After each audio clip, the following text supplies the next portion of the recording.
I think it's a challenge for white people to come up with what formed our racial identity as white people. As a white woman, what formed my racial identity? One day in my civil procedure class, I made an announcement. If you're interested in talking about race, send me an email. And this year I received 20 to 25 responses. We meet every other week and we discuss topics about race, and we're informed by a book called Witnessing Whiteness.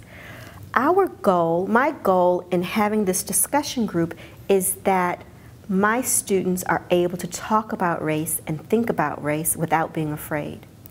I think it's very important for lawyers, particularly lawyers in training, to have thought about race before they're called upon to make important decisions, before they become judges, lawyers, legislators, that they can think clearly about race and not make decisions pretending that race doesn't exist, that they not make decisions pretending that there's the possibility of a disparate impact.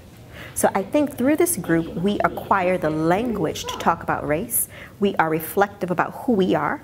We are also trying to figure out the answer to who am I and how does that impact my ability to relate to other people. When we start to open our minds and our hearts to understanding people, we can see their problems. We can relate to people on different levels. So there have been revelations about where people came from.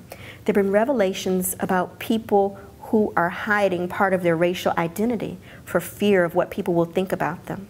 We've been able to talk about those things. Those things have all been surprising. I'm surprised by how dedicated the students are. Law students are very busy, but they still find time to make this commitment. So it's a good experience. They're criminals. Because you don't fit in those groups, you become